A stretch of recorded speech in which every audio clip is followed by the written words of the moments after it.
इस गल ते जरूर शशोपंज है कि एक पासे नरिंदर तोमर होरां दा बयान कि 3 खेती कानून रद्द कर दिते गए आ तां किसान हुण अपने घरां नूं वापस चले जाण, तां दूजे पासे किसानां दा मत कि हाले साडीआं मंगां मुख मंगां, चाहे 3 खेती कानून भी पहले पहल के आधार पर वो एक वड्डी मंग सी, पर उस तो बिना भी मंगां जिहड़ियां ने वो काफ़ी हाले बाकी है। मेरे नाल शिव कुमार कक्का जी है।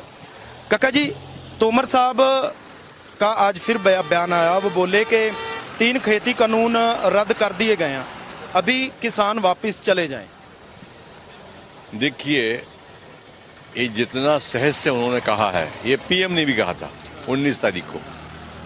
इतना आसान नहीं होता है जिसमें 700 किसान शहीद हो चुके हों, जिसमें हजारों मुकदमे लग गए हों, अकेले 50,000 मुकदमे हरियाणा में लग गए हों, और ये कह दें कि आप चले जाएं, ये संभव नहीं है।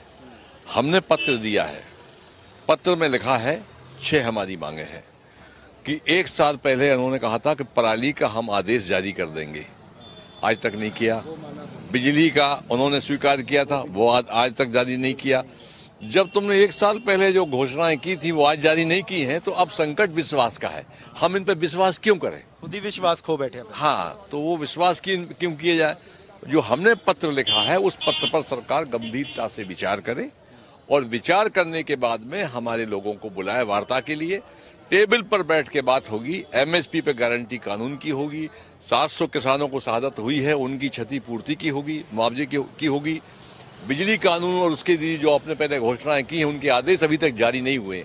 जब तक कोई भी ये आदेश ये जारी नहीं करेंगे तब तक आंदोलन वापस नहीं होगा। कक्का जी, देखिए, अगर मीटिंग की बात आप कर रहे हो कि टेबल टॉक करें, तो जब तक संसद की कार्यवाही चल रही है तब तक तो वो मीटिंग करेंगे नहीं, और वो बोलेंगे कि संभव ही नहीं है कि मीटिंग करें। इसके अलावा जो बाकी डिमांड्स हैं, जैसे एमएसपी की बात है, वो भी टेबल पर बैठ के होगी, या ये बोलेंगे कि 50% बंदे एसकेएम के हो गए, 50% उनके हो गए।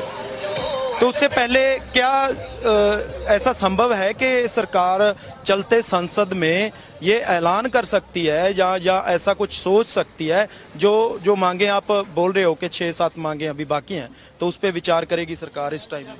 यानी जिस टाइम पर ये चलेगा संसद, उस टाइम तक तो बैठना ही पड़ेगा ना। देखिए, कमिटमेंट सरकार का कभी पूरा नहीं होता। ये भी नहीं है कि सरकार संसद चलती रहे और नहीं बैठ सकती। सरकार बैठना चाहे तो मंत्री छुट्टी लेके पार्लियामेंट जाते हैं, से बाहर भी जाते हैं। संडे का दिन होता है, शनिवार का दिन भी होता है, 2 दिन पार्लियामेंट नहीं लगती।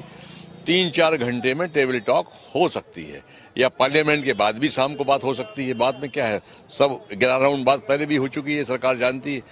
तो सरकार को अपने हमारे जो पत्र लिखा है उसका जवाब देना चाहिए। हम जवाब की प्रतीक्षा कर रहे हैं 29 तक कोई जवाब नहीं आता है तो हम 4 तारीख को एसकेएम की बैठक बुलाएंगे, और 6 तारीख को संसद मार्च का कार्यक्रम वहां से चालू हो जाएगा हमारा।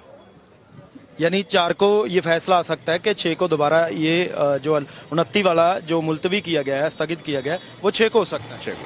6 के बाद फिर कंटिन्यू चलेगा डेली, वही जो पहले फैसला लिया गया। जी हाँ जी, वही चलेगा। ठीक है। सर, जिस तरीके एमएसपी पे बात एक काफ़ी अटकी हुई है कि एमएसपी पे जो कमेटी की बात चल रही है, वो कमेटी बना लेना, कमेटी पे सहमति दे देना, वो काफ़ी होगा, क्योंकि मांग तो ये की जा रही है ना कि कानूनी गारंटी दो।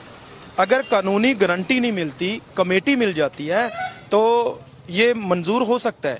क्या किसान इसे मंजूर करेगा? किसान इसको मंजूर नहीं करेगा। कमेटी फैसला कर दे, कमेटी को क्या करना है। एमएसपी पर सारी फसलों के दाम ऑलरेडी तय हो चुके हैं। वो है कि गेहूं 2115 होगा, मूंग ये होगी, चना ये होगा। उसको खरीदने का कानून बनाना है, गारंटी का। वो 1.5 लाइन का कानून बनता है केवल कि एमएसपी से नीचे भारत के किसी भी किसान की उपज क्रय नहीं की जाएगी। अगर की जाती है तो अपराध होगा, जेल होगी, सजा होगी, और व्यापारी खिलाफ कार्रवाई होगी। गृह मंत्री साहब तो ऑफ रिकॉर्ड भी काफी बार बोल चुके हैं कि ये हमारे बस में नहीं है, ये हम कर नहीं सकते हैं। देखिए, नहीं करता है खजाना। ऑफ द रिकॉर्ड वो कह रहे हैं, उसके फार्मूले हैं। वो ये कह रहे हैं कि धारा 246 के तहत राज्य का विषय है एग्रीकल्चर। ओके है, आप सभी राज्यों को पत्र लिखें, ईमेल करें, इस पे विचार करें। हाँ, और वो सभी राज्य इनको दे दे पावर कि एमएसपी पे गारंटी कानून बनाने के लिए हम आपको अधिकृत करते हैं, केंद्र सरकार कानून बना देगी। हाँ, तो उसके लिए भी तो समय चाहिए ना, उसके लिए समय तब बैठे हैं, तब तक बैठे रहेंगे। बैठे रहेंगे। कमेटी अगर समाबद्ध की जाती है, टाइम बाउंड कर दी जाती है, साल के लिए 8 महीने 10 महीने जो भी है, तो क्या फैसला आना चाहिए आपके मुताबिक के चले जाना चाहिए, या जब तक ये कमेटी काम कर रही है तब तक ये आंदोलन चलना चाहिए? देखिए, कमेटी के बारे में बता चुका हूँ कि केवल 1 घंटे काम नहीं है, ठीक है। फिर भी हम उस समय तक बैठे रहेंगे जब तक कि ये कानून नहीं बनेगा। ये आप मीटिंग में भी निजी अपनी राय दे चुके हैं? हम दे चुके हैं कि तब तक नहीं उठेंगे। जब तक कानून नहीं बनेगा तब तक हम यहाँ बैठे रहेंगे, क्योंकि बाद में संकट विश्वास का है। सरकार तो इस बात पे बाकी जो जथेबंदियां हैं वो सहमत हो रही हैं कि ठीक है? अभी तक वो सहमत है। अभी तक सारी जथेबंदियां सहमत? हाँ, हम सहमत। ठीक है, थैंक यू। तो एसी शिव कुमार कक्का जी, क्योंकि इस गल ते जरूर मैं पहला भी गल की कि शशो पंज है कि कमेटी नूं मंजूर किया जाना चाहिए ਜਾਂ नहीं। जे कमेटी मंजूर होंदी है तो ਉਹਦਾ ਸਮਾਂ सीमा की होनी चाहिए है। फिर जे समा सीमा तय हो जाती है तो की ਜਿਹੜੇ ਇਹ किसान बैठे ने, आम किसान बैठे है, कि ਉਹ ਇਹਨੂੰ मंजूर करते हैं? ਇਹ भी एक ਵੱਡਾ सवाल है ਜਿਹੜਾ ਇਹ किसान मोर्चे ਦੇ सामने खड़ा रहूगा। सीधे तौर पर शिव कुमार कक्का ने कहा कि निजी तौर पर वो अपनी राय भी संयुक्त किसान मोर्चे की मीटिंग के रख चुके हैं कि ਜਦੋਂ तक कानून बन नहीं जाता वो इत्थों उठण के हक में नहीं। पर देखना होएगा कि 4 दसंबर ਨੂੰ होने वाली मीटिंग ਦੇ ਵਿੱਚ फैसला की आउंदा है और उस फैसले के मुताबिक अगली रणनीति की रहिंदी है। अपने सहयोगी परमिंदर सिंह दे नाल मैं रवि संगराहुर दा अनम्यूट ਸਿੰਘੂ बार्डर दिल्ली।